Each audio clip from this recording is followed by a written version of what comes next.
नमस्कार दोस्तों, स्वागत है आपका तेजश्री चैनल में। ठीक है, तो आज के मैं आपके लिए लेकर आई हूँ एक नया टॉपिक।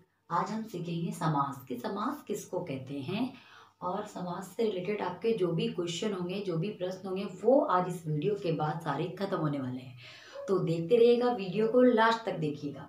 तो स्टार्ट करते हैं समास। जैसे कि सबसे पहले हम इसके अर्थ समझेंगे कि समास का मतलब होता क्या है। पहली बात, समास दो शब्दों से मिलकर बना है।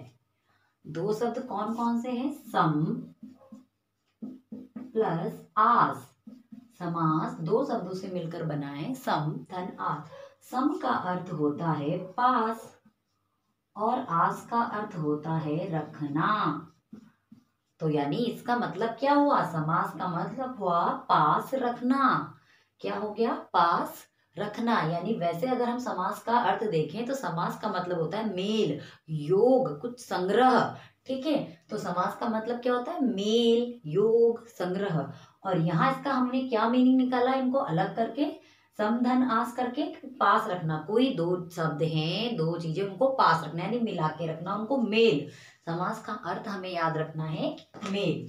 अब इसकी हम देख लेते हैं परिभाषा क्या है समास की। अर्थ हमें समझ में आ गया कि पास रखना या मेल मिलाना, योग, ये इसका अर्थ। अब देखिए, जब दो या दो से अधिक शब्दों से मिलकर एक नया और छोटा शब्द बनता है तो उसे हम समास कहते हैं। ये तो हो गई इसकी परिभाषा। अब परिभाषा तब तक समझ में नहीं आएगी जब तक हम एक उदाहरण नहीं ले लेते। ठीक है, तो देखिए, दो या दो से अधिक शब्दों से मिलकर एक नया और एक छोटा शब्द बनेगा। और कैसा शब्द होगा? सार्थक शब्द। सार्थक का मतलब होता है जिसका कोई अर्थ होता है। जब वो शब्द निकलेगा तो उसे हम समास कहते हैं। ठीक है, और समास में क्या होता है? पूर्व पद एक होता है, इसमें पूर्व पद, और एक होता है उत्तर पद। अब ये पद क्या होता है? पद हम शब्द को कहते हैं। ठीक है, आप लोग याद रखिए कि पद कंफ्यूज कहीं नहीं होना है। पद हम यहाँ पर शब्द के लिए लिखते हैं। ठीक है, तो एक हो गया पूर्व पद, यानी पहले पद के लिए कहते हैं पूर्व पद यानी पहला पद। उत्तर पद यानी समास में जो दूसरा पद होता है उसको हम कहते हैं उत्तर पद। तो इसमें भी कंफ्यूज नहीं होना है कि पूर्व पद क्या है, उत्तर पद क्या है। पहला वाला जो शब्द होगा उसको पूर्व पद कहेंगे, दूसरा जो शब्द होगा उत्तर पद कहेंगे। और जैसा कि समास में ये पहला पद दूसरा क्यों आ रहा है? क्योंकि इसका अर्थ ही है मेल, मिलाना, कोई नया शब्द बनाना, एक सार्थक शब्द। तो इसमें दो शब्द होंगे ही होंगे। ठीक है, तो इसीलिए पहला पद और दूसरा पद। दूसरा किसको कहते हैं? उत्तर को। ठीक है, अब देखिए, जैसे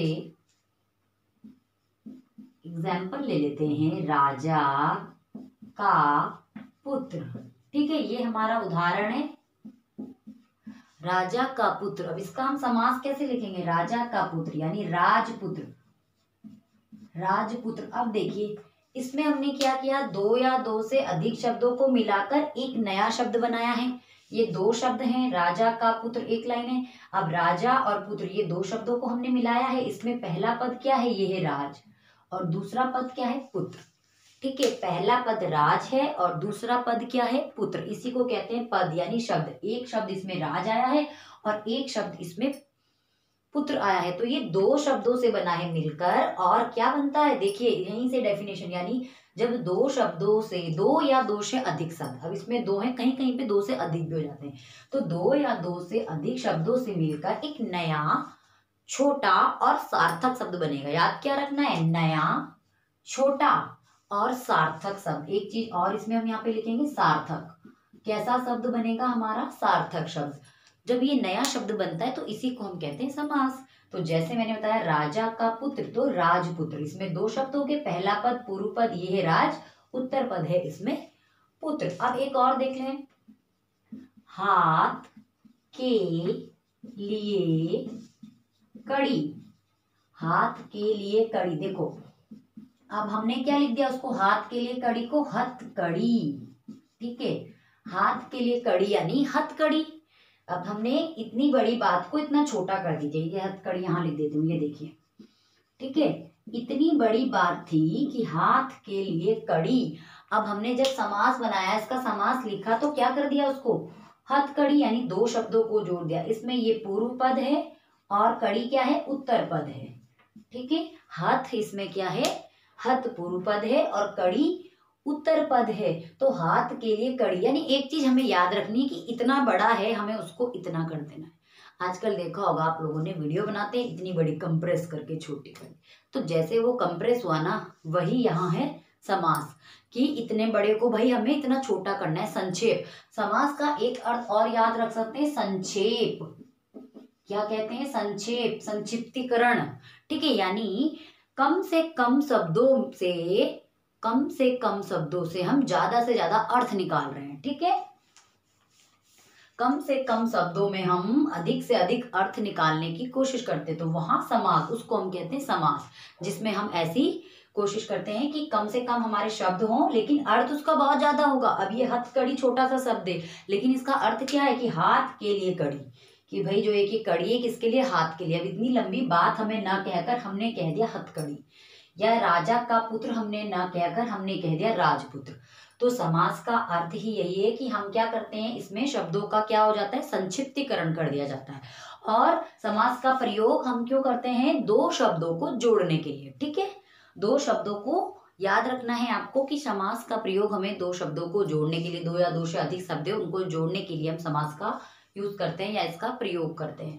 और समास में एक चीज याद रखनी है, इसका अर्थ है संक्षेप, संक्षिप्तीकरण, छोटा, इससे एक नया और छोटा सार्थक शब्द बनता है दो शब्दों के मेल से, उसी को हम समास कहते हैं। इसमें ज्यादा कुछ समझने के लिए नहीं है।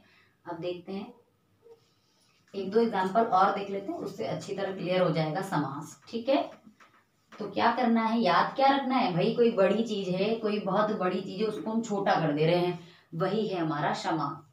अब एक और देख लीजिए,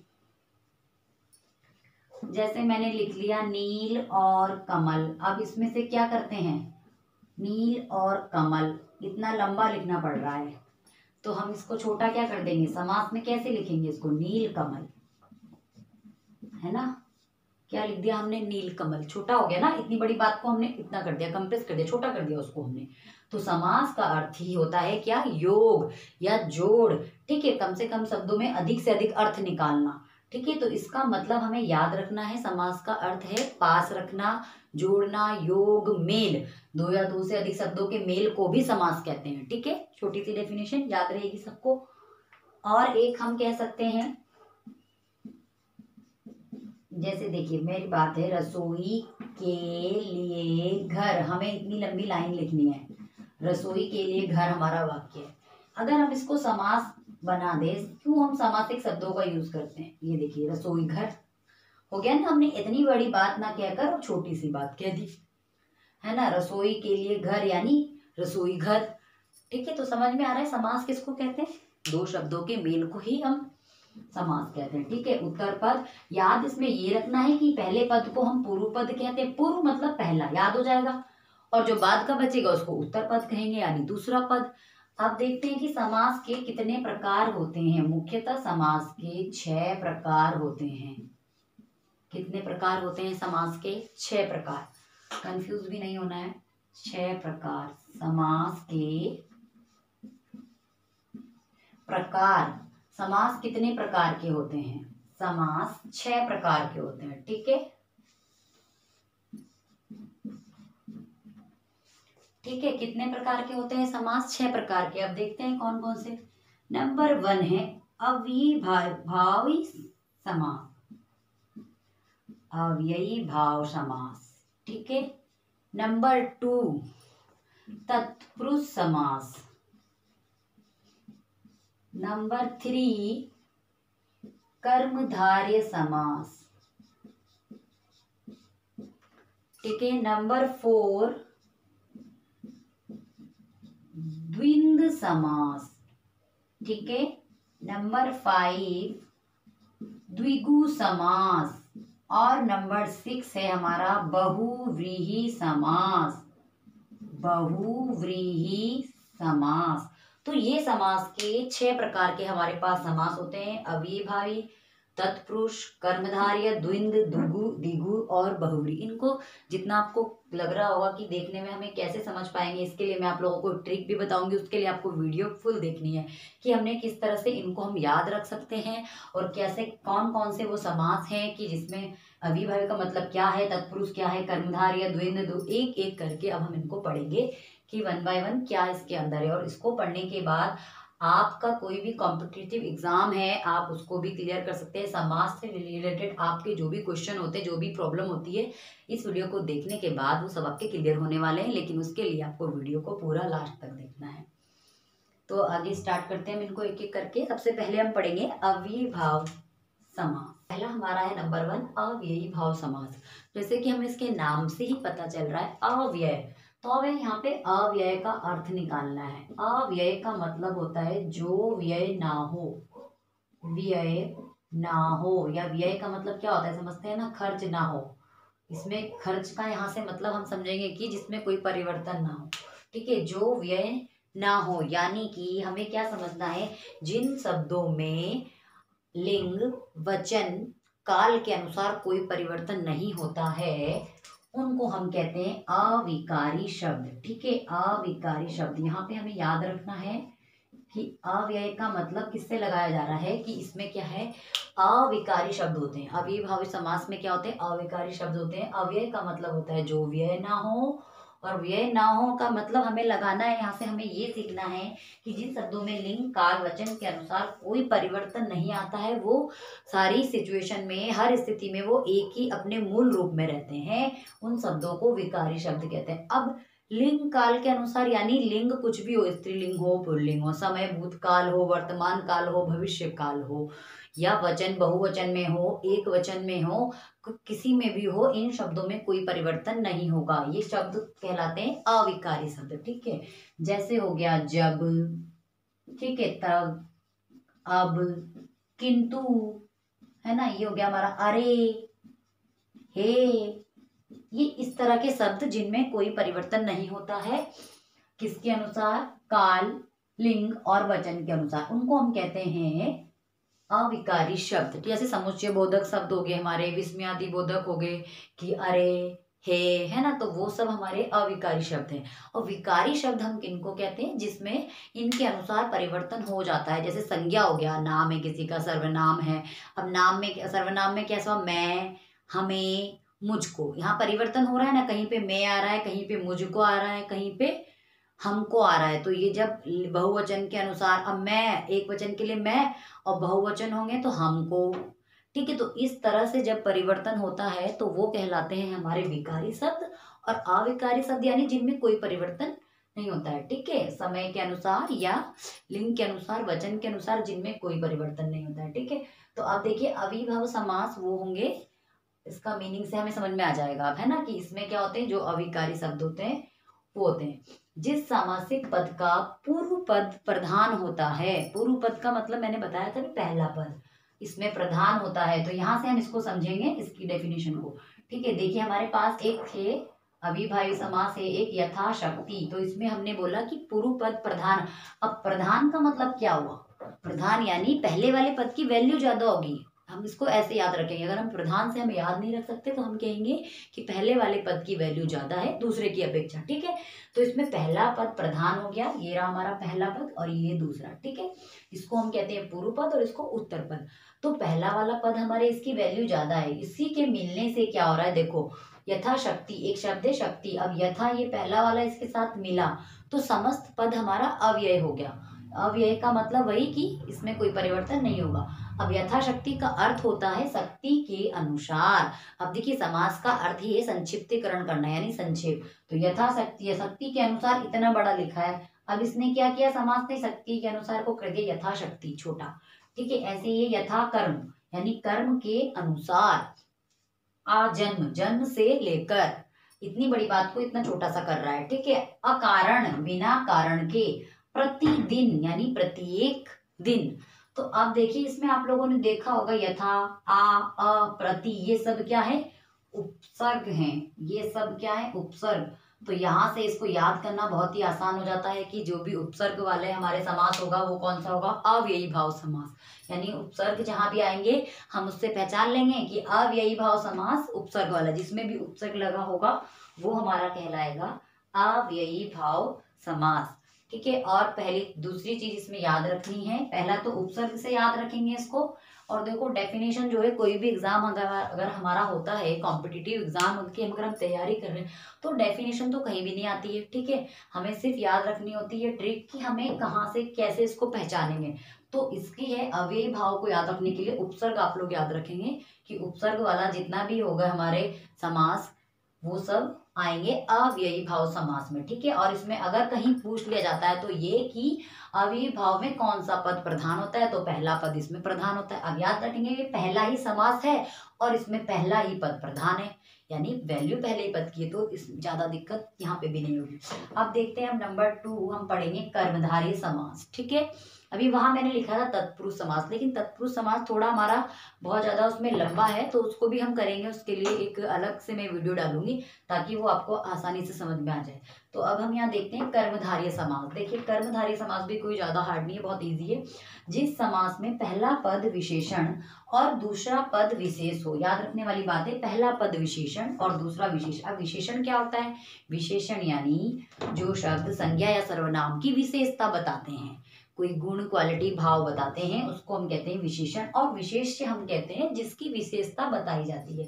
अगर आपने विशेषण वाली डेफिनेशन वीडियो नहीं देखी है तो आप देख सकते हैं हमारे चैनल पे जाके, विशेषण की भी मैंने एक अलग से वीडियो बनाई है, डाली है उसमें, ठीक है। तो विशेषण देखिए, लिखा मैंने मीठा आम, यहीं से मैं एक एग्जाम्पल से आप लोगों को क्लियर कर देती हूँ। मीठा आम, तो देखिए विशेषण क्या हो गया इसमें? मीठा आम, मीठा क्या है? विशेषण है, और आम क्या है? विशेष, क्योंकि विशेषता किसकी बताई जा रही है? आम की, तो ये हमारा कहलाएगा विशेष्य। बहुत आसान है समझना, कोई मुश्किल काम नहीं है। और अगर आपको डीपली इसको पढ़ना है तो आप विशेषण वाली वीडियो देख सकते हैं, ठीक है। तो मीठा आम, यानी आम क्या है? विशेष्य, क्योंकि इसकी विशेषता बताई जा रही है कि मीठा है, और मीठा क्या हो गया इसमें? विशेषण हो गया, ठीक है। तो यहाँ हमारा जो समास हम पढ़ने जा रहे हैं उसमें है कि जिस समास में पहला पद, अब देखिए एक एग्जाम्पल देख लीजिए यहाँ पे, ये महादेव, एक मैंने शब्द लिखा है महादेव। अब इसमें पहला पद महा हो गया, इसमें पहला पद, देव हो गया इसमें दूसरा पद, यानी उत्तर पद। तो पहला पद विशेषण और दूसरा पद विशेष्य होगा, ठीक है। पहली बात याद रखेंगे कि पहला पद इसमें विशेषण है और दूसरा विशेष्य। और पूर्व पद व उत्तर पद में उपमान उपमेय का संबंध माना जाता है। अब उपमान उपमेय क्या हो गया? उपमेय यानी जिसकी हम तुलना करते हैं, जिसकी उपमा दी जाती है उपमान, और जिससे तुलना की जाती है उपमेय, ठीक है। इसमें क्या होता है? एक तुलना की जा रही है, ठीक है। तो उपमान उपमेय का भी इसमें संबंध हमें दिखाई देता है, तो उसको हम कहेंगे कर्मधारय समास। क्या कहेंगे? कर्मधारय समास। क्या याद रखना है कि पहला पद जो है विशेषण है, दूसरा विशेष्य है। अगर ये याद नहीं रहेगा तो कह सकते हैं पहला पद दूसरे पद की विशेषता बताता है। छोटी सी लाइन है, पहला पद दूसरे पद की विशेषता बताता है, यही कर्मधारय समास है। और पहला पद दूसरा पद, उत्तर पद को मैं दूसरा पद कह रही हूँ ताकि आपको समझने में आसानी हो, ठीक है। पहला पद और दूसरे पद में उपमेय उपमान का संबंध हो। उपमेय उपमान यानी एक दूसरे की तुलना। उपमेय का मतलब ही होता है यहाँ पे कि तुलना की जाती है जब, ठीक है, उपमा दी जा रही है, ठीक है। तो तुलना की जाती है एक दूसरे की, मतलब कि एक से, तो उसको हम कहते हैं कर्मधारय समास, ठीक है। तो याद इसी तरह रखेंगे इसको कि पहला पद दूसरे की विशेषता बताता है। अब देखिए महादेव, महादेव, महान है जो देव, कितनी बड़ी बात थी ये, महान है जो देव लिखना था, लेकिन क्या लिख दिया? महादेव। तो समास ने क्या किया? उसको संक्षिप्त कर दिया कि महान है जो देव, ठीक है। अब देखिए चरण कमल, पहला पद और दूसरा पद, पहला पद क्या होगा? विशेषण है, और कमल, अब देखिए कमल के समान चरण, यानी कि जो पैर है वो कैसे हैं? कमल के जैसे हैं। पीताम्बर यानी पीत है जो अंबर, यानी पीला है जो अंबर, पीताम्बर। अब देखिए महात्मा का हो जाएगा महान है जो आत्मा, महान है जो आत्मा। और इसको याद करने की ट्रिक क्या है? इसको याद करने की ट्रिक ही यही है कि पहला पद दूसरे की विशेषता बताता है, और हे जो, सॉरी, हे जो के समान, कर्मधारय समास में के समान, हे जो, जहां पर भी हमें ये दो शब्द दिखाई दे वहां क्या होगा? कर्मधारय समास होगा। इसमें अगर हम अभी और एग्जाम्पल देखें, जैसे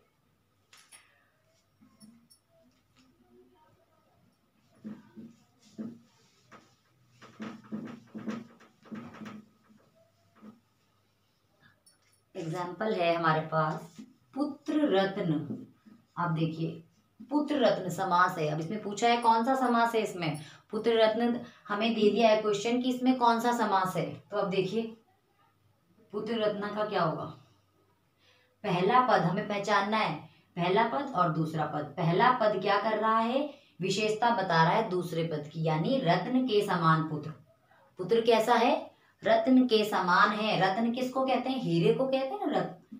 तो रत्न के समान पुत्र, पहले हम इसको ऐसे भी अलग कर सकते हैं, रत्न के समान पुत्र। अब इसमें आया के समान, इससे भी पहचान सकते हैं कि ये कर्मधारय समास है। और एक हम इससे भी पहचान सकते हैं कि पहला पद दूसरे की विशेषता बता रहा है, तो वो क्या होगा, हमारा कर्मधारय समास कहलाएगा। या इसमें क्या उपमा की जा रही है कि किसके समान है पुत्र, रत्न के समान है, हीरे के जैसा पुत्र है ना। इसमें उपमा की जा रही है, तुलना की जा रही है कि पुत्र जो है वो किसके जैसा है, रत्न के जैसा है, हीरे के जैसा है। अब नव युवक एक एग्जाम्पल है कि यह एक क्वेश्चन है कि नव युवक में कौन सा समास है। अब पहचानना है नव युवक, कर लीजिए इसको भी संधि विच्छेद इसका। हाँ, तो समास को अलग कर लीजिए, समास विग्रह। ठीक है, बताती हूँ समास विग्रह किसको कहते हैं। देखिए नव युवक, इसमें पहला पद और दूसरा पद। पहला पद क्या कर रहा है, दूसरे की विशेषता बता रहा है, हम देख रहे हैं। यानी कि युवक कैसा है, नव है जो युवक, यानी नव है जो युवक। तो यहां से हम देख लेंगे कि है जो भी आया है इसमें, और ये क्या कर रहे हैं, पहला वाला जो हमारा पद है वो दूसरे की विशेषता बता रहा है। तो हमें समझ में आ जाएगा कि ये क्या है, कर्मधारय समास है जो के समान जिसमें आएगा वो हमारा कर्मधारय समास होगा, और पहला पद दूसरे की विशेषता बताएगा वो भी हमारा कर्मधारय ही समास कहलाएगा, जिसमें उपमा की जाएगी वो भी। नील गाय, इसमें एक एग्जाम्पल है नील गाय, नीली है जो गाय। अब आ गया है जो, ठीक है, काफी सारे इसमें। नील कमल, यानी कि नील कमल का क्या होगा, नील कमल यानी नीला है जो कमल। चरण कमल, कमल के समान चरण। नील कमल यानी नीला है जो कमल। अब ये नील क्या है, इस कमल की विशेषता बता रहा है ना, ये विशेषण हो गया, ये विशेषता।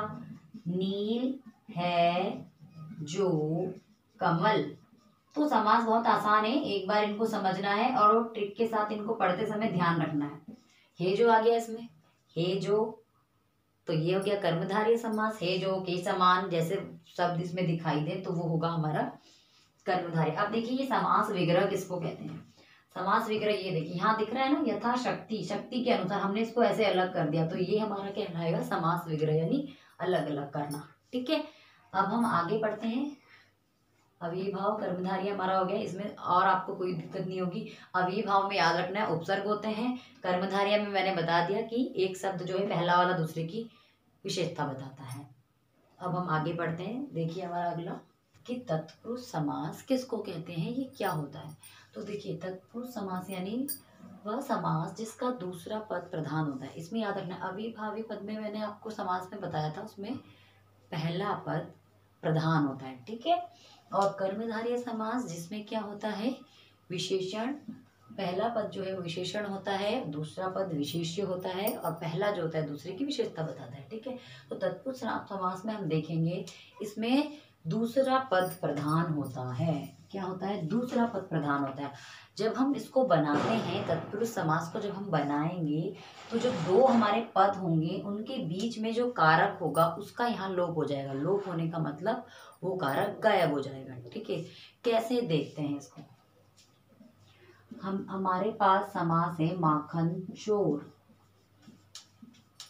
ठीक है, माखन चोर। अब देखिए माखन चोर किसको कहते हैं, पहले तो हमें इसके अर्थ से समझ में आ रहा है। माखन चोर यानी माखन को चुराने वाला, माखन को चुराने वाला। अब हमने क्या किया, जब हमने इसको बनाया माखन चोर, तो माखन को चुराने वाला, हमने जो को है इसको हम कहते हैं कारक चिन्ह। जब हमने कारक पढ़े थे तो हमने देखा था ना कि को, से, के लिए, के द्वारा, उनको हम क्या कहते हैं, कारक चिन्ह या विभक्ति चिन्ह हम इनको कहते हैं। तो ये इसका क्या हो जाएगा, जब हमने यहाँ ये समास बनाना है, हमने अब तत्पुरुष समास, तो माखन को चुराने वाला है। माखन चोर का अर्थ तो यही है, इतना इतना बड़ा इसका अर्थ है, माखन को चुराने वाला। हमने को विभक्ति का लोप करके इसका क्या बनाया, माखन चोर समास बन गया, ये तत्पुरुष समास माखन चोर। तो हमें यहीं से इसकी परिभाषा भी निकलेगी कि इसमें देखो अब दूसरा पद प्रधान होता है, यानी कि माखन चोर में पहला पद है माखन और दूसरा क्या है हमारा चोर है, यानी चुराने वाला। इसमें क्या है, दूसरा पद प्रधान हो रहा है। अगर ये चुराने वाला, माखन को चुराने वाला कौन है, माखन चोर, तो याद रखना है कि यहाँ दूसरा पद प्रधान होता है। ठीक है, अब ध्यान रखने वाली बात है कि तत्पुरुष समास के 6 भेद होते हैं, और वो 6 भेद कौन कौन से होते हैं कि कारक। हमारे हिंदी में कारक 8 होते हैं, तो यहाँ हम पहले वाले कारक को यानी कर्ता कारक और जो सबसे लास्ट का होता है हमारा संबोधन कारक, उन दोनों को हटा देंगे, तो हमारे बचते हैं 6 कारक। तो तत्पुरुष समास के 6 भेद होते हैं, यानी तत्पुरुष समास कितने प्रकार का होता है, 6 प्रकार का। तत्पुरुष समास, अभी हम इन सबको एक एक करके पढ़ेंगे। 6 भेद होते हैं तत्पुरुष समास के, 6 भेद। ठीक है, अब वो कौन कौन से 6 हैं, वही हमारे कारक। कहाँ से स्टार्ट करेंगे हम, देखिए पहला होता है हमारा कर्ता कारक, तो हमें कर्ता कारक को नहीं लेना है इसमें, हमें यहाँ नंबर 2 से स्टार्ट करना है, कर्म कारक से। ठीक है, और सबसे लास्ट वाला भी छोड़ देना, सबसे पहले वाला भी। नंबर 2 है हमारा कर्म तत्पुरुष समास। ठीक है, यानी कर्म कारक जो हमारा होता है नंबर 2, वहां से हमें इसमें शुरू करना है। तत्पुरुष समास के 6 भेद होते हैं। देखिए पहला है कर्म तत्पुरुष। अब जैसे कि इसके नाम से ही हमें पता चल रहा है कर्म तत्पुरुष, यहाँ क्या हो रहा है, इस समास में मेनली क्या हो रहा है, 2 पदों के बीच से विभक्ति का लोप हो जा रहा है। जो हमारा कारक चिन्ह है, विभक्ति है, उसको हमें हटा देना है। तो कर्म कारक की आपको विभक्ति याद होगी, कर्म कारक की विभक्ति चिन्ह क्या होता है, को। तो कर्म तत्पुरुष में क्या होता है, 2 पदों के बीच में कर्म कारक छिपा होगा। कर्म तत्पुरुष समास वह होगा जिसमें 2 पदों में कर्म कारक होगा। जैसे अभी जो हमने पढ़ा था माखन चोर, वो हमारा कहलाएगा कर्म तत्पुरुष, क्योंकि उसमें को आया था। ठीक है, एक और लिख लेते हैं,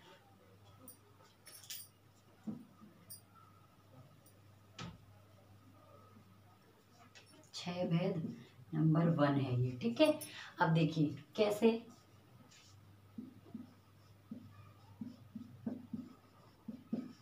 हम ले लेते हैं रथ को चलाने वाला। ठीक है, इसमें विभक्ति चिन्ह क्या है, कर्म कारक का विभक्ति चिन्ह होता है को। क्या होता है विभक्ति चिन्ह कर्म कारक का, को। या फिर मैं लिख देती हूं जन को प्रिय, यानी जन को प्रिय क्या होगा। अब देखिए इसमें भी क्या है, विभक्ति चिन्ह को है, तो कर्म कारक का विभक्ति चिन्ह को होता है, इसलिए कर्म तत्पुरुष समास हमारा वही होगा 2 पदों के बीच में जो कर्म कारक होगा। इसमें 2 पदों के बीच में जहाँ कर्म कारक होगा, और हमें कर्म कारक की पहचान करनी है को से, क्योंकि इसका विभक्ति चिन्ह को है। तो कर्म कारक यहाँ इसलिए हम कह रहे हैं कि को है, और ये कर्म तत्पुरुष इसलिए कहलाएगा क्योंकि यहाँ क्या होगा, 2 पदों के बीच में जब ये कारक चिन्ह है इसका लोप होगा, तो जो बनेगा समास वो कहलाएगा कर्म तत्पुरुष समास।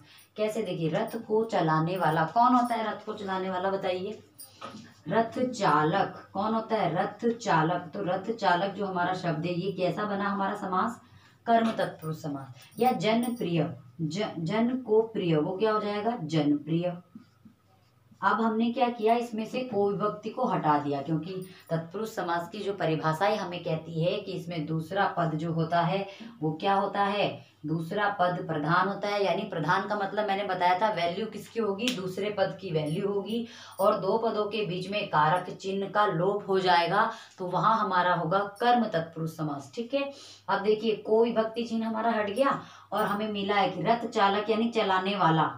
ठीक है, चलाने वाला ही इसमें क्या है, वैल्यू क्या है, इसी वाले पद की है, हमारे उत्तर पद का ये दूसरा पद। ठीक है, या बाद वाला पद, इसी की वैल्यू है। तो रथ चालक, जन प्रिय, ये क्या है, कर्म तत्पुरुष समास है। या इसमें हम एक और कह सकते हैं मनोहर। अब ये मनोहर देखो, इसका अर्थ क्या होता है, मनोहर यानी मन को हरने वाला, मन को हरने वाला, मनोहर, हरने वाला, ये भी क्या कहलाया हमारा, मनोहर कर्म तत्पुरुष। ठीक है, और हमारा माखन चोर भी कर्म तत्पुरुष। तो कर्म तत्पुरुष में हमें कंफ्यूज नहीं होना है और समझना है कि कर्म तत्पुरुष यानी जिसमें विभक्ति चिन्ह को होगा, कर्म कारक का लोप होगा, तो वहां क्या होगा, कर्म तत्पुरुष होगा। ठीक है, अब देखिए नंबर 2 है हमारा, कर्म के बाद क्या आता है, हमने पढ़ा था कर्ता ने कर्म को करण से। ठीक है, कर्ता ने कर्म को करण से। तो अब हमारा नंबर 2 आने वाला है करण तत्पुरुष। करण का मतलब ही क्या होता है, साधन, करण तत्पुरुष। अब करण तत्पुरुष समास क्या होगा, इसकी फटाफट से पहचान लेना है। विभक्ति चिन्ह क्या है, से, और से क्या है, साधन के रूप में प्रयोग होता है। अब यहाँ पे हम इसको ऐसे समझ लेंगे। ठीक है, से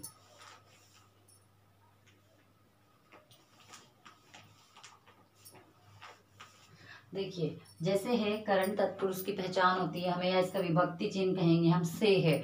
और ये इसमें जब समास में दो पद में से जो पहला वाला पद होगा उसमें हमें करण तत्पुरुष या कहेंगे करण कारक का पता चलेगा पहले पद में। ठीक है, क्या पता चलेगा कि करण कारक का पता पहले ही पद से हमें चल जाएगा। जैसे मैं कह देती हूँ, हम एग्जाम्पल लेते हैं, धनहीन। धनहीन यानी देखिए से यहाँ साधन के रूप में प्रयोग हो रहा है। करण कारक में से जो है साधन के रूप में, जैसे मैंने चाकू से हाथ काटा, तो चाकू क्या एक साधन है, मैंने उसका यूज किसके लिए किया, हाथ काटने के लिए। चाकू क्या है, साधन है। तो ऐसे ही यहाँ पे इसका यूज ऐसे होगा, धनहीन यानी धन से हीन, धन से हीन, से भी आ गया विभक्ति चिन्ह है ना, और धन से हीन भी हो गया। ये किससे है वो हीन, धन से। ठीक है, तो ये जो से है ये किसके लिए हुआ है यूज, करण तत्पुरुष। यहाँ से हम पता लगाना है से जहाँ पे विभक्ति चिन्ह होगा या से जहाँ पे कारक चिन्ह का यूज होगा वहाँ हमारा करण तत्पुरुष समास है। ठीक है, इसमें भी ज्यादा और एक दो एग्जाम्पल ले लेते हैं। जैसे हो गया मन चाहा यानी मन से चाहना, मन चाहा, या हो गया तुलसीकृत, ले लेते हैं तुलसीकृत। अब इसमें विभक्ति चिन्ह से और के द्वारा भी होती है इसकी। ठीक है, के द्वारा या से, दो विभक्ति चिन्ह है ना करण कारक की, से और के द्वारा। तो जिन समास में के, से और के द्वारा विभक्ति का लोप होगा वहां हम कहेंगे करण तत्पुरुष है, क्योंकि करण कारक का वहां क्या हो रहा है, करण कारक की जो विभक्ति है इसका लोप होगा। इससे ही हमें पता लगाना है कि ये कौन सा है, करण तत्पुरुष है या कर्म तत्पुरुष है। ठीक है, तो से और के द्वारा करण तत्पुरुष में आ जाएगा। जैसे तुलसीकृत यानी तुलसी द्वारा कृत, तुलसी के द्वारा कृत। ठीक है, के द्वारा रचित या कृत। ठीक है, और मन चाहा यानी मन से चाहना। ठीक है, मन से चाहना, मन चाहा। ठीक, कोई दिक्कत नहीं। ठीक है, मन से चाहा, चाहा, चाहना, सॉरी ना, चाहा। ठीक है, मन से चाहा, तुलसी के द्वारा कृत या धनहीन, ये सब होंगे हमारे, एक दो ही एग्जाम्पल से समझ में आ जाएगा करण तत्पुरुष। आप देखिए कर्ता ने कर्म को करण से, संप्रदान के लिए अब क्या आ जाएगा, इसमें दो पदों के बीच में संप्रदान कारक होता है। किसका चिन्ह होगा, दो पद के बीच में संप्रदान कारक का चिन्ह होगा वहां। तो जब हम संप्रदान तत्पुरुष समास बनाएंगे तो उसमें उस कारक का क्या हो जाएगा, लोप हो जाएगा। तो संप्रदान का क्या है, संप्रदान का है के लिए, के लिए। ठीक है, के लिए इसका विभक्ति चिन्ह है। तो अब जब बीच में के लिए आएगा तो जब हम समास संप्रदान तत्पुरुष समास बनाएंगे तो के लिए जो विभक्ति चिन्ह है उसका लोप हो जाएगा, यानी वो गायब हो जाएगी। कैसे उसको समझते हैं, देखिए विद्यालय, विद्यालय, विद्यालय। अब विद्यालय यानी विद्या के लिए आलय है ना, या है ले लीजिए गुरु दक्षिणा। गुरु दक्षिणा में भी देखिए के लिए आया ना, गुरु दक्षिणा, गुरु के लिए दक्षिणा। जिसको कारक आएंगे, जो कारक आप लोग जिसको कारक आते होंगे उसके लिए ये तत्पुरुष समास बहुत ही आसान है, जिसने सारे कारक पढ़ रखे हैं। और अगर आपने कारक नहीं पढ़े तो आप हमारे चैनल में मैंने बनाई है वीडियो कारक की, वो आप देख सकते हैं, उससे आप इजीली कारक को समझ सकते हैं। ठीक है, तो कारक आप वहां से पढ़ ली, उसके बाद ही आप तत्पुरुष समास को समझ सकते हैं। कारक इसके लिए जानना बहुत जरूरी है। ठीक है, तो देखिए के लिए आया, तो यहाँ भी जब हमने बनाया गुरु दक्षिणा और विद्यालय, तो के लिए जो विभक्ति है इसका यहाँ पे लोप हो जाता है, ये गायब है। इतना बड़ा अर्थ है विद्या के लिए आलय, हमने क्या कर दिया, उसको छोटा कर दिया विद्यालय। गुरु के लिए दक्षिणा, उसको गुरु दक्षिणा। तो के लिए जब शब्द आएगा तो वहां संप्रदान तत्पुरुष कारक होगा, ठीक है, सॉरी संप्रदान तत्पुरुष समास। आप देखिए अब इसके बाद कौन सा आता है, कर्ता ने कर्म को करण से संप्रदान के लिए, उसके बाद क्या आता है, संप्रदान के लिए अपादान, अपादान से, अपादान मतलब हटाना, ठीक है, अपादान तत्पुरुष। अब अपादान तत्पुरुष का विभक्ति चिन्ह से है लेकिन अलग होने के भाव में, ठीक है, अलग होने के भाव में से है। जैसे से पेड़ से पत्ता गिरता है, या मेरे हाथ से पेन गिर गया, से अलग हो गया यानी, तो अलग होने के भाव में अपादान तत्पुरुष। अब देखिए जहां से ये से बीच में जो से विभक्ति जब हटेगी तो वहां क्या होगा, अपादान तत्पुरुष समास होगा। कैसे, देखिए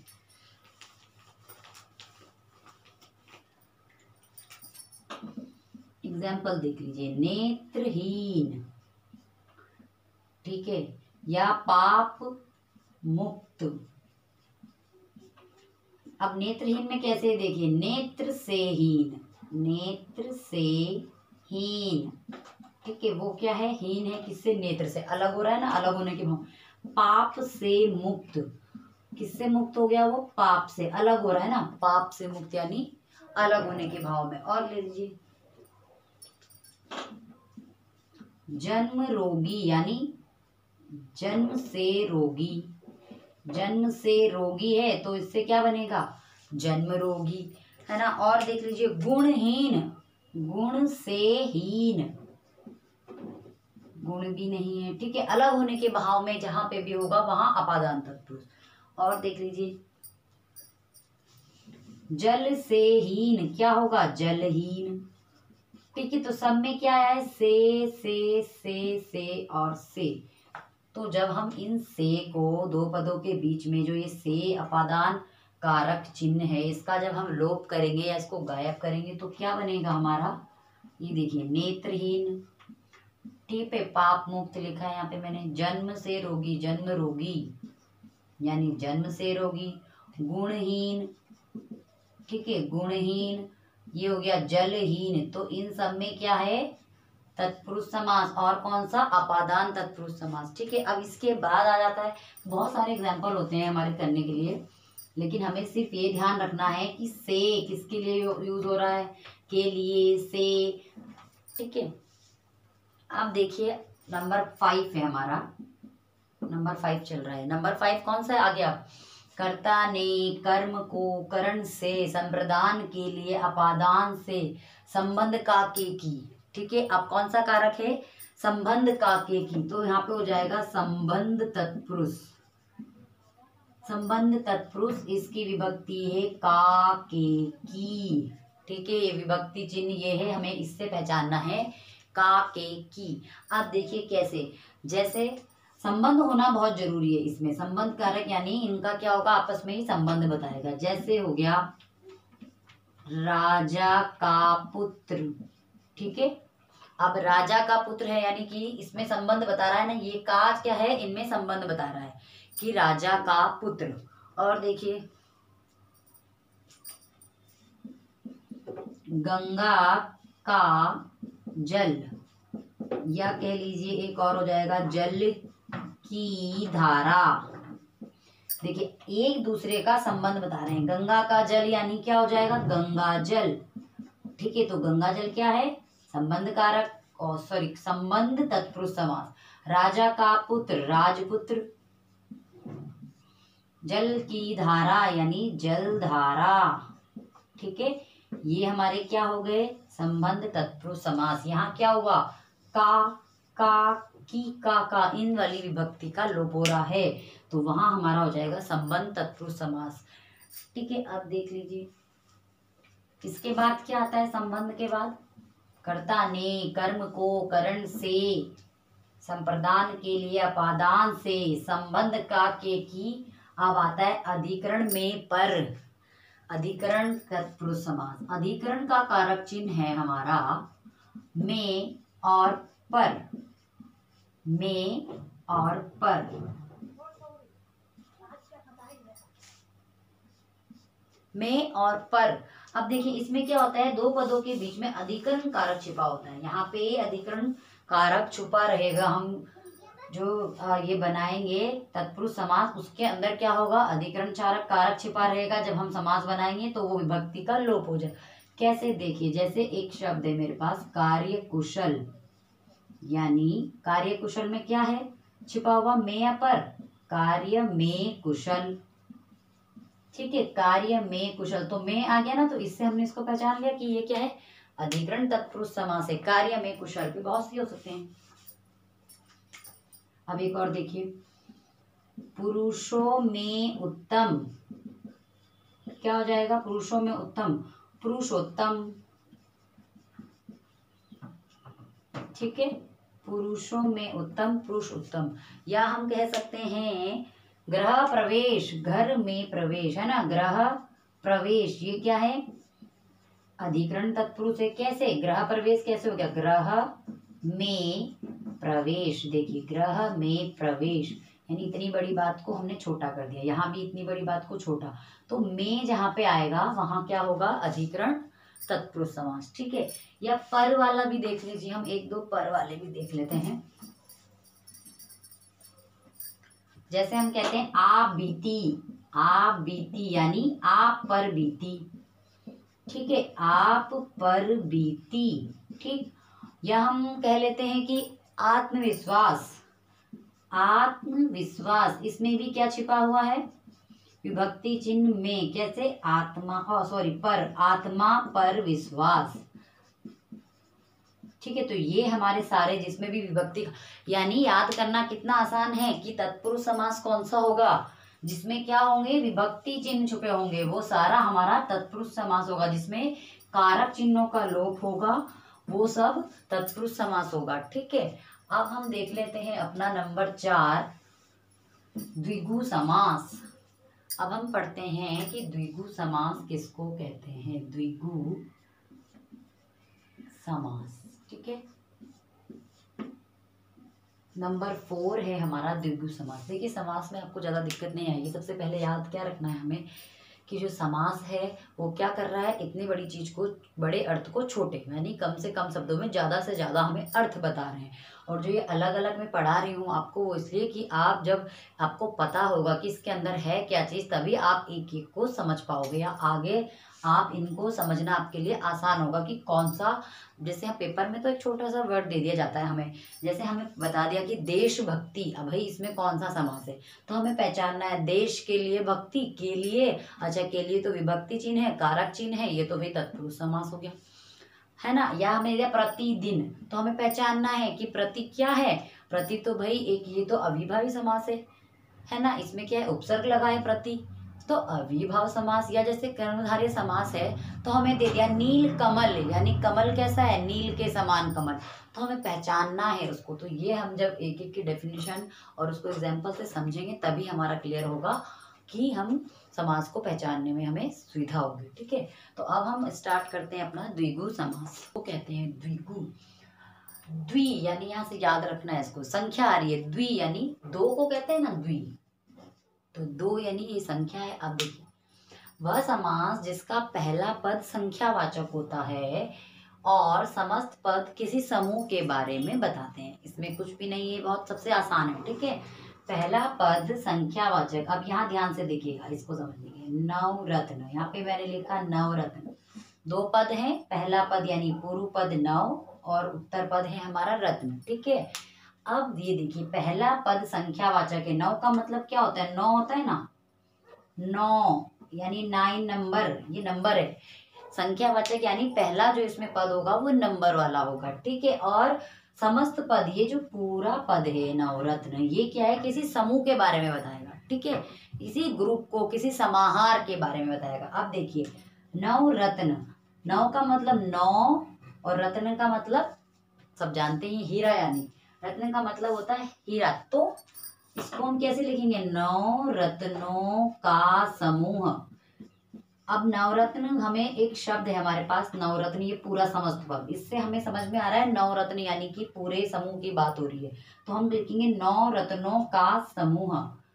ठीक है, नवरत्न तो कितना आसान है, पहली इसमें याद रखना है पहला पद संख्यावाचक होगा और जो बाकी पूरा समस्त पद है नवरत्न ये किसी समूह के बारे में हमें बताएगा। अब जैसे एक और ले लेते हैं चौराहा।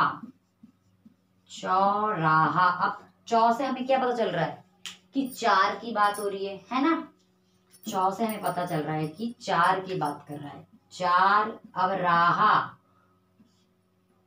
चार राहों का समूह चौराहा, राहों का समूह। ठीक है, इसमें क्या होगा, समस्त पद समूह को बताएगा और पहला जो पद है वो संख्यावाचक होगा। ये देख लीजिए, इसमें त्रिकोण, तीन कोणों का समूह, त्रि मतलब तीन होता है, तीन कोणों का समूह त्रिकोण। ठीक है, तो क्या याद रखना है हमें, कितना आसान है ये सब, समास सबसे आसान है। ठीक है, इसमें याद रखना है पहला पद होगा संख्यावाचक और समस्त पद हमें समूह के बारे में बताएगा। ऐसे बहुत सारे हमारे पास वर्ड है, तिरंगा यानी तीन रंगों का समूह, अठन्नी आठ आनों का समूह। ठीक है, और देख लीजिए चार पाई, चार पैरों का समूह, है ना। और क्या ले सकते हैं हम, बहुत सारे हैं, नवरात नौ रात्रियों का समूह। ठीक है, पंचतंत्र पांच तंत्रों का समूह। इसमें द्वैमातुर भी आता है एक शब्द, द्वैमातुर। द्वैमातुर का मतलब पता है क्या होता है, द्वै मतलब दो माताओं वाला, दो माताओं वाला, ये भी इसी के अंतर्गत आता है। किसके अंतर्गत, द्विगु समास के अंतर्गत। ठीक है, तो इसको याद रखने के लिए हम क्या करेंगे, द्विगु यानी द्वि यानी हम नंबर यहाँ से याद रख लेंगे, द्वि मतलब दो नंबर है, संख्या है, तो यानी जितने भी होंगे हमारे नवरत्न, चौराहा, त्रिकोण, नवरात्र, है ना, या फिर तिरंगा, अठन्नी, चवन्नी, जो भी है वो सब इसी में आएगा, इसके अंतर्गत आएगा। या चार पाई, चार पैरों का समूह, है ना, वो भी इसी में आएगा। किसमें, द्विगु समास में। तो कितना आसान है, द्वि से हम याद रख सकते हैं इसको, द्वि का मतलब दो यानी नंबर वाले जो भी होंगे संख्यावाचक वो द्विगु समास में आ जाएंगे। अब देखिए नंबर 5 है हमारा द्विंद समास। अब यहाँ से आप बोलोगे भाई यहाँ तो आपने दो बता दिया, अब यहाँ द्विंद। द्विंद का मतलब देखो, द्विंद समास यानी कि इसमें सबसे पहली बात तो याद रखनी है, द्वंद्व किसको कहते हैं, किसी लड़ाई को, भाई वहां बहुत ज्यादा आपस में क्या हो, टकराव एक जैसा है। ठीक है, द्विंद यानी। ठीक है, अब देखिए वह समास जिसमें दोनों पद प्रधान होते हैं, इसमें क्या होता है, दोनों पद। देखो हमने पहले पढ़ा था हमने अविभाव समास, जिसमें मैंने कहा था कि इसमें क्या होता है, पहला पद हमारा क्या होता है, पहला पद प्रधान होता है। अविभाव समास में पढ़ा था ना हमने, क्या होता है इसमें, प्रथम पद प्रधान होता है और तत्पुरुष में मैंने बताया दूसरा पद प्रधान होता है। ठीक है, ऐसे याद रखिए, यानी तत्पुरुष में दूसरे की वैल्यू होती है, अविभाव में पहले की वैल्यू होगी, और द्विगु समास में क्या होगा, पहला पद संख्यावाचक होगा और जो पूरा समस्त पद होगा वो पूरे समूह के बारे में बताएगा। और द्विंद समास में दोनों ही पद प्रधान होते हैं। देखिए इसमें क्या हो रहा है, दोनों पद प्रधान है भाई, पहला भी और दूसरा भी, दोनों की ही वैल्यू एक बराबर है। दोनों पदों के बीच में और एक बात याद रखनी है, क्या लगता है, एक योजक चिन्ह। हम पढ़ते हैं ना, इसको हम बोलते हैं प्रश्नवाचक चिन्ह, इसको हम बोलते हैं विस्मयादि बोधक चिन्ह। ठीक है, इसको हम क्या बोलते हैं, ऐसे योजक चिन्ह। ठीक है, जैसे हम बोलते हैं ना इसको अल्प विराम, पूर्ण विराम, कॉमा हो क्या कहते हैं, अल्प विराम और पूर्ण विराम। ठीक है, तो ऐसे ही इसको क्या कहते हैं, योजक चिन्ह। ये क्या होता है, योजक चिन्ह। ठीक है, जब एक जैसी कोई चीजें होती हैं तो उनके लिए योजक चिन्ह का यूज किया जाता है। और इसमें एक बात और याद रखनी है, द्विंद समास में ही दोनों पद प्रधान होते हैं। ओ भाई ये तो बहुत बड़ी बात हो गई, ये दोनों ही प्रधान है यहाँ तो। ठीक है, और दोनों पदों के बीच में योजक चिन्ह लगता है और अलग करने पर, जब हम इसको अलग करेंगे ना तो वहां पर क्या लिखेंगे, और, या, अथवा, एवं, इस तरह के शब्दों का हम प्रयोग करेंगे जब हम क्या करेंगे, द्वंद्व समास बनाएंगे। अब देखिए यहाँ आ जाइए, जैसे एग्जाम्पल ले लिया माता पिता, भाई ये द्वंद्व समास हुआ ना, माता पिता दोनों शब्द क्या है, एक जैसे हैं और बीच में क्या यूज हो रहा है, योजक चिन्ह। अब जब हम इसको अलग करेंगे यानी इसका विग्रह करेंगे, समास विग्रह करेंगे, तो हम यहाँ लिख देंगे माता और पिता। ठीक है, अब हमने क्या लिख दिया, माता और पिता, तो यहाँ पे क्या एक हमने यूज किया है और, यहाँ हम और, अथवा, या, एवं इन शब्दों का प्रयोग करते हैं। ठीक है, तो योजक चिन्ह से हमें पहचानने में आसानी होगी कि ये कौन सा समास है हमारा, ये हमारा द्वंद्व समास है। ठीक है, इससे हम इसको पहचानना आसान होगा। याद रखेंगे दोनों पदों के बीच में दोनों पद प्रधान है, दोनों के बीच में योजक चिन्ह है, अलग करने पर और, अथवा, या, एवं जैसे शब्दों का हम प्रयोग करेंगे तो वो हमारा कहलाएगा द्वंद्व समास। जैसे और ले लीजिए, इसमें जलवायु लिखते हैं ना कई बार ऐसे, जलवायु, जल और वायु। ठीक है, जल और वायु। ठीक है, कई बार लिखते हैं छल कपट, छल कपट, दोनों एक जैसे शब्द है ना, छल मतलब भी धोखा हो रहा है, ठीक है, कपट मतलब भी धोखा हो रहा है ना, छल कपट, यानी हम यहाँ पे लिखेंगे छल और कपट। ठीक है, इस तरह के जो हमारे शब्द होंगे, जो समास होंगे, वो क्या कहलाएंगे, द्वंद्व समास, यानी दोनों तरफ क्या है, दोनों एक जैसे शब्द हो रहे हैं, तो एक जैसे जितने भी शब्द होंगे वो सब आ जाएंगे हमारे। इसमें और भी हो सकते हैं, जैसे हमने कह दिया राधा कृष्ण, राधा कृष्ण, राधा और कृष्ण। ठीक है, या हम अपने बोलचाल की भाषा में कई बार बोलते हैं ऊंच नीच, ऊंच और नीच, है ना, कई बार हम बोलते हैं ना ऊंच नीच, या पाप पुण्य, पाप पुण्य, है ना, सुना होगा आप लोगों ने, घर में कई बार बोलते नदी नाले। ठीक है, तो ये सब क्या है, हमारे द्वंद्व समास के अंतर्गत है। क्यों, इसमें योजक चिन्ह लगा हुआ है, दोनों पद यहाँ पे प्रधान है, दोनों की वैल्यू एक जितनी है। ठीक है, किसी की कम ज्यादा नहीं है। या हम कह सकते हैं ठंडा गरम, कई बार हम कहते हैं ठंडा और गरम, यानी ठंडा गरम, कई बार आपने देखा होगा इस तरह से कुछ शब्द किताबों में लिखे रहते हैं जिनके बीच में योजक चिन्ह होता है, यानी वहां पे हमने क्या किया है, द्वंद्व समास का यूज है, वहां पे क्या है, वो द्वंद्व समास से बनाया गया। उसको ऐसा ना लिख के हमने ये नहीं लिखा है ठंडा और गरम, हमने क्या लिख दिया, ठंडा और गरम, बीच में एक योजक चिन्ह। ठीक है, तो वो हमारा होगा द्वंद्व समास। तो द्वंद्व समास तो ये तो और भी ज्यादा आसान है भाई, ये तो हमारा द्विगु से भी आसान है, उसमें संख्या है, इसमें क्या है, दोनों पद प्रधान है, योजक चिन्ह से साफ पता लगेगा कि ये क्या है, द्वंद्व समास है। ठीक है, अब हम अपना अगला लेते हैं बहुव्रीहि समास। अब हम पढ़ लेते हैं बहुव्रीहि। अब इस समास को पढ़ने के बाद आपको लगेगा कि सारे ही समास एक जैसे हो रहे हैं, कैसे हम इनको पहचानेंगे। ठीक है, तो उसकी भी मैं ट्रिक बताऊंगी अपनी एक वीडियो में कि कैसे हम सारे समास को पहचानेंगे, लेकिन उससे पहले तो उसको समझना बहुत जरूरी है। देखिए, बहुव्रीहि, बहुव्रीहि समास नंबर 6 है, बहुव्रीहि समास।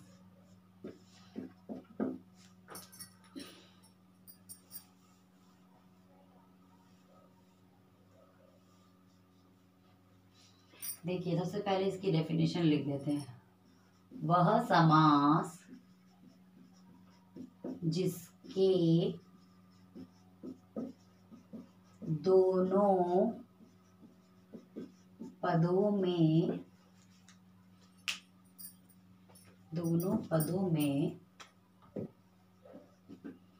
कोई भी पद प्रधान नहीं होता, कोई भी पद प्रधान नहीं होता। अब ये क्या बात कह दी, देखिए, प्रधान नहीं होता।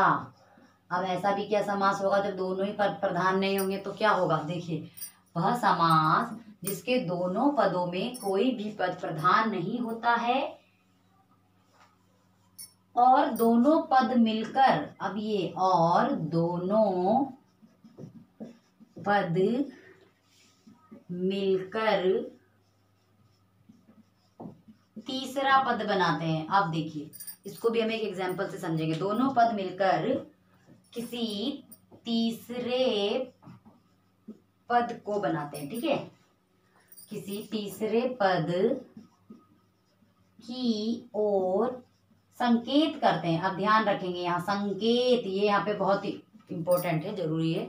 देखिए, वह समास जिसके दोनों पदों में कोई भी पद प्रधान नहीं है और दोनों पद क्या कर रहे हैं, मिलकर एक तीसरा पद बना रहे हैं, तीसरे पद की ओर संकेत करते हैं। बस, इसमें और कुछ नहीं है, इसकी डेफिनेशन यही है, संकेत करते हैं। वो क्या कहलाता है हमारा बहुव्रीहि समास। अब भाई ये क्या बात हो गई, वहां तो अच्छा कि दोनों ही पद प्रधान हैं, अभी द्विंद में तो दोनों प्रधान हो रहे थे, कहीं एक है कहीं दूसरा है और कहीं तो दोनों भी नहीं है। अब यहाँ तीसरे पद की एंट्री हो रही है, एक तीसरा पद बन रहा है, वो तीसरे पद की ओर संकेत दे रहे हैं, वो प्रधान है। ठीक है, उसकी इसमें क्या है, प्रधानता दिखाई है। कैसे इसको समझ लेंगे, जैसे देखिए हमारे पास एक शब्द है गजानन। अब इससे हमें क्या पता चल रहा है गजानन से, देखिए पहले तो इसको अलग अलग कीजिए, ये है पहला पद गज, अब इसमें ना तो ये है ना ये दूसरा पद, दोनों ही पद प्रधान नहीं है। गजानन, हम जब हमारे दिमाग में बात आती है गजानन तो हमारा ध्यान कहाँ जाता है, एक तीसरे इंसान की तरफ, यानी गणेश जी की तरफ जाता है ना जब कभी बात करते हैं। अब देखिए कैसे, गज यानी हाथी के समान आनन, गज, गजानन किसको कहते हैं, आनन मतलब होता है मुखड़ा या मुख, यानी गज से आनन वाला, गज से आनन वाला कौन होता है, आनन का मीनिंग है मुखड़ा या चेहरा, कुछ भी आप समझ सकते हो। ठीक है, मुखड़ा कहो या चेहरा, ठीक है, यानी गज से आनन वाला कौन होता है। अब देखिए इन दोनों पदों की कोई वैल्यू नहीं रह जाती, क्योंकि यहाँ बात किसकी हो रही है, किसी मिलकर ये दोनों पदों ने मिल लिया। गजानन हमें क्या बता रहा है कि किसी तीसरे पद की ओर संकेत कर रहा है। मैंने कहा था अभी संकेत, ध्यान रखेंगे यहाँ संकेत की तरफ। ठीक है, तो इन दो पदों ने संकेत किया कहाँ, ये तीसरे की तरफ, यानी एक और दो, ये दोनों ने कहाँ संकेत किया, ये तीसरे वाले पे। ठीक है, तो हमें वो हमारा क्या कहलाएगा, बहुव्रीहि समास। ठीक है, जैसे गज से आनन वाला कौन है, गणेश जी, तो वो क्या कहलाए हमारा बहुव्रीहि समास। ऐसे ही बहुत सारे हैं, इसमें ज्यादातर याद रखेंगे देवी देवताओं के ही नाम आते हैं। ठीक है, इस वाले समास में ज्यादातर यही होता है, देवी देवताओं के ही नाम। जैसे कि देख लीजिए चतुर्भुज, चतुर्भुज का मतलब यहाँ पे हम समझते हैं कि चतुर का मतलब, अब आप कहोगे कि भाई इसमें तो संख्या भी आ गई है, ये चतुर्भुज क्या होगा, अब आप कहोगे ये संख्या आ गई है, अभी तो आपने बताया था कि द्विगु में संख्या आएगी, अब यहाँ संख्या कैसे आएगी, तो नहीं रुकिए वो भी क्लियर हो जाए। यहाँ क्या बोला जा रहा है कि दोनों पदों में से तीसरा, दोनों पद प्रधान नहीं है, वो क्या कर रहे हैं, मिलके तीसरे की ओर इशारा कर रहे हैं। तो यहाँ ये हमें इशारा कर रहा है ना, चतुर्भुज यानी चार भुजाओं वाला। चतुर्भुज का मतलब क्या हुआ, चार भुजाओं वाला कौन है, चार भुजाओं वाला, हमें कहाँ संकेत मिल रहा है, विष्णु जी की तरफ, कि चार भुजाओं वाला कौन है, विष्णु जी है। तो याद यही रखना है कि वहां क्या होता है, सिर्फ जो हम अभी हमने पढ़ा था द्विगु समास, उसमें क्या हो रहा है, वो हमें एक जो संख्या है, पहला पद है संख्यावाचक होगा, और दूसरा जो पद उसमें था वो क्या कर रहा था, देख लीजिए उसमें हमने पढ़ा था चौराहा। ठीक है, जो पहला पद है याद रखेंगे इसको, इन दोनों में कंफ्यूज नहीं होना है कि यहाँ पे भी भाई चतुर आ गया, ठीक है, मतलब संख्या आ गई चार, और यहाँ पे भी आ रही है चार, तो ये तो भाई हम ऐसा ना हो जल्दबाजी में हम चौराहा चार नंबर देख के यहाँ भी चतुर्भुज को भी हम द्विगु समास ना बना दे। ठीक है, तो ये नहीं करना है, हमें क्या करना है, पहचानना है। देखो डेफिनेशन इसीलिए बताई जा रही है यहाँ पे आपको कि आपका सब क्लियर हो जाए। द्विगु समास में क्या बताया कि पहला पद संख्या है और समस्त जो पद है, पूरा जो पद है वो समूह को बता रहा है, समूह के बारे में बता। लेकिन यहाँ तो ऐसा नहीं है ना, यहाँ संख्या है लेकिन ये समूह तो नहीं बता रहा है हमें, समस्त पद क्या है, समूह के बारे में नहीं बता रहा है। यहाँ क्या है, इशारा हो रहा है तीसरे बंदे की तरफ कि भाई चार तो आ गया यहाँ पे, लेकिन ये इशारा कहाँ कर रहा है, चतुर्भुजाओं वाला कौन है भाई, वो विष्णु। ठीक है, तो ऐसे हमें इस तरह से इसको ध्यान रखना है कि दोनों पद होंगे, लेकिन संकेत क्या होगा, प्रधान कौन होगा, जो तीसरे पद की ओर इशारा करेंगे वो। ठीक है, जैसे अब एक और देख लीजिए, इसमें ऐसे भी आ सकता है मुरलीधर। आप देखिए मुरलीधर, इसको कैसे, एक दो और लिख लेती हूँ मैं, एक हो गया मुरलीधर, एक हो गया दशानन, है ना, मुरलीधर दशानन, जब हम उनको बोल रहे हैं तो अपने आप ही, मुरलीधर कौन है, कान्हा जी, दशानन किसको कहते हैं, यानी 10 आनन वाला, यानी 10 मुखड़े वाला कौन है, रावण। इससे हमें कहा जा रहा है, संकेत कहाँ मिल रहा है, रावण की तरफ। ठीक है, या चतुर्मुख भी बोल सकते हैं। देखिए चतुर्मुख, अभी तो चतुर्भुज था, अब चतुर्मुख हो गया। चार मुख वाला कौन है? इशारा कहाँ मिल रहा है हमें? चार मुख से। चार मुख वाला कौन है भाई? ब्रह्मा जी की तरफ जा रहा है इशारा। ये इशारा गया ब्रह्मा जी की तरफ। संकेत, इशारा मतलब संकेत को इशारा कहते हैं ना। ठीक है, इसका कहाँ गया? ब्रह्मा जी की तरफ। दशानन, 10 आनन वाला रावण की तरफ गया। मुरलीधर कौन है? श्री कृष्ण है। कान्हा जी है, कृष्णा जी की तरफ गया। तो ये आसान है, कोई इनमें कंफ्यूजन नहीं है। मैंने कहा था अभी इसमें ज्यादातर देवी देवताओं के ही नाम आएंगे। ठीक है, और हम देख लेते हैं। एक आता है निशाचर। अब ये निशाचर क्या हो गया? निशाचर भी हमारा कई बार एग्जाम में आता है और हम कंफ्यूज हो जाते हैं कि ये कौन सा समास है। तो निशाचर यानी निशा मतलब क्या होता है? रात में चरने वाला। निशा का मतलब क्या होता है? रात, रात्रि। ये पर्यायवाची शब्द है रात का। तो रात में चरने वाला कौन होगा? निशाचर। अब तीसरे बंदे की तरफ इशारा जा रहा है, राक्षस। निशाचर किसको कहते हैं? राक्षस। ठीक है, रात में चरने वाला राक्षस कहलाएगा। ठीक है, यानी चरने का मतलब विचरण करना, चलना। ठीक है, अब एक और देख लीजिए। त्रिलोचन। त्रिलोचन यानी, लोचन मतलब क्या होता है? आंखें। त्रिलोचन यानी तीन आंखों वाला। तीन आंखों वाला कौन है भाई बताइए? तीन आंखों वाला, बिल्कुल सही। शंकर जी की तरफ इशारा जा रहा है। ठीक है, तो इसमें भी समझना कोई मुश्किल नहीं है। ये हमारा क्या हुआ? जब दोनों जो पद हैं वो कोई भी पद प्रधान नहीं है, वो जब दोनों पद मिलकर किसी तीसरे की ओर हमें इशारा करेंगे तो वो क्या कहलाएगा? हमारा बहुव्रीहि समास। ठीक है, इसमें दोनों पदों में कोई भी प्रधान नहीं होता है। तो यहाँ पे समास हमारा अब खत्म हो गया है। 6 के 6 हमने पूरे पढ़ लिए हैं और किसी में भी कोई दिक्कत नहीं होगी आपको। इसको देखने के बाद सब क्लियर हो जाएगा। दिक्कत कहाँ आती है? द्विगु समास में और बहुव्रीहि में कंफ्यूज हो जाते हैं। और कंफ्यूजन के लिए एक और है कर्मधारय समास। कर्मधारय समास में भी कंफ्यूजन होता है कि भाई नील कमल, नीला है जो कमल, उसके लिए मैंने बताया था आपको ट्रिक है जो के समान जहां होगा वहां कर्मधारय ही रहेगा। ठीक है, कई बार ऐसे भी आ जाता है, जैसे उन्होंने हमें दे दिया नीलोत्पल। एक शब्द आता है नीलोत्पल।